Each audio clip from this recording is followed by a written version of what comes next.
आपण हे बघूयात की जखमा भरल्यात की नाही. कम आपण फुल माउथ रिहॅबिलिटेशन केस केलेले आहे. खाली 8 इम्प्लांट टाकलेले आहेत आणि इंट्राऑरल वेल्डिंग पण केलेलं आहे.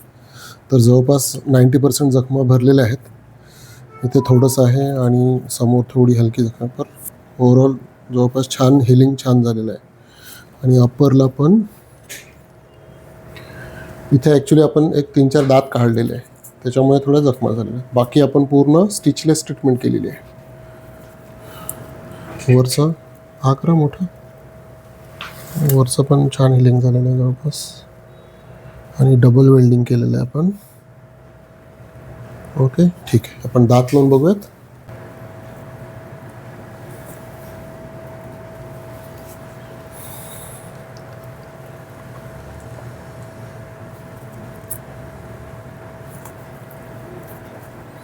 बंद करायचं.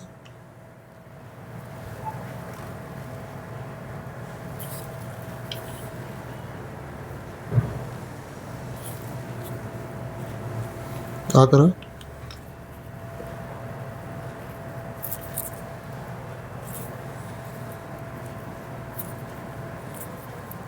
एकदा आरशात बघून घ्या.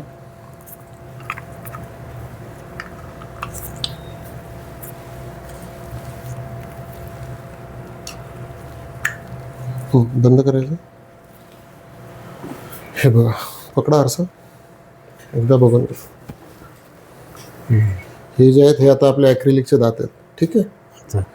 तर आता हे काय होईल, तुमचं एक 6 ते 7 महिने किंवा वर्षभरापर्यंत जो आपण आता इम्प्लांट केलेत त्याला डॅमेज केलं आहे आतमध्ये, तर ते तुमचं बोन थोडा रिसेशन चालू होईल. म्हणजे बोन घासल्या जाईल आणि त्याच्यामुळे गम पण घासल्या जातील. तर त्याच्यामुळे गॅप तयार होतील.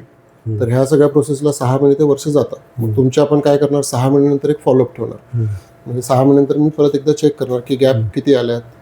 परत एकदा चेक करणार है ना, महिन्यानी, मग 4 महिन्यानी, मग 6 महिन्यानी. मग परत जर गॅप बंद झाले असतील तर आपण हे चेंज करून देणार. जर गॅप येणं बंद नसतील झालं तर अजून 6 महिने थांबणार आणि वर्षभरानंतर ते अपग्रेड करून आपण आपलं जे सिरॅमिकचं आहे ते मी लावून देणार तुम्हाला, है ना. कारण की एकदा सिरॅमिक झालं म्हणजे परत आपल्याला चेंज करायला नको. बरोबर. ठीक आहे. चाल, हे तात्पुरतं स्वरूप ना, तात्पुरतं स्वरूप लावणार ना. तात्पुरतं म्हणजे तात्पुरतं स्वरूपात लावणार 6 महिने. सुरुवातीला 6 किंवा 12 महिने.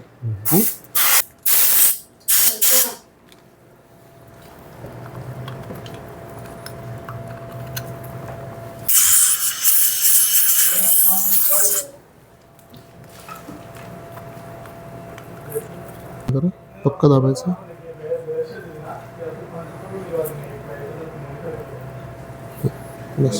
बंदच ठेवायचं. टाईट फिटिंगला आपण कॉटन ठेवलं आहे. दिस वन इज द रिझल्ट. 2 दिवसांमध्ये आपण पूर्ण केलेलं आहे. पहिल्या दिवशी इम्प्लांट टाकले, दुसऱ्या दिवशी दात बनवून आलेले. पण हिलिंग न झाल्यामुळे आणि वुंड असल्यामुळे आपण 7-8 दात काढलेले. त्याच्यामुळे आपण पेशंटला थोडं थांबवलेलं 1-3-4 दिवस. आणि आज आपण त्यांना सेकंड सेटिंगला फायनल दात देतो आहे. तर हे आपण 3 ते 6 महिन्यांसाठी देतो आहे. त्यानंतर जेव्हा कंप्लीट हिलिंग होईल आणि बोन रिझॉर्प्शन, टिश्यू पूर्ण हिलिंग झाल्यानंतर आपण यांना सिरॅमिक डेंचर देणार आहोत. म्हणजे सिरॅमिकचे दात देणार आहोत. ते आपण एक्स्ट्रा इम्प्लांट टाकलेत सपोर्टसाठी मागे, की जेणेकरून आपल्याला चांगला सपोर्ट मिळावा. हे जे इम्प्लांट आहेत ना, आपला इथून एवढा बोन नाही आपल्याला, आपले इम्प्लांट एवढेच होऊ शकले समोरचे. आपण मागे एक इम्प्लांट दिलाय आणि याला वेल्डिंग केली आहे सपोर्ट मिळावा म्हणून. म्हणजे आपल्या इथपर्यंत तरी दात यावे आपल्याला, नाहीतर मला एवढेच दात घेता आले असते समोर. हां, तर त्याच्यामुळे हे जो एक्सटेंडेड पोर्शन आहे ना, हा तुम्हाला असं बल्की वाटत असेल, असा जाडा. पण तो आता तो काही दिवसांनी तुम्हाला सवय होईल त्याची, 10-15 दिवस वापरल्यावर. आणि तो नेहमीसाठी राहणार आहे. लागेल तर त्याला आपण थोडा पातळ बनवू शकतो इन फ्युचर जेव्हा आपलं सिरॅमिक येईल, पण तो एरिया राहील तिथे. बाकी असं दुखत आहे, टोचत आहे असं काही नाही ना. हां, तेच. आता आपण यांचे दात लावलेले आहेत, तर ते कसे लागलेत ते बघूयात. हा करा. हे पूर्ण 6 to 6 आणि अप्पर पण लावलेले आहेत. अप्पर दात. ओके, बंद करा. बघू शकता. ओके, हा करा. बंद करा. ते दात तुम्हाला कसे वाटत आहेत चावताना, बंद करताना दोन्ही बाजूंनी? बरं वाटतं. ठीक वाटतात ना? ओके ठीक आहे. चलो.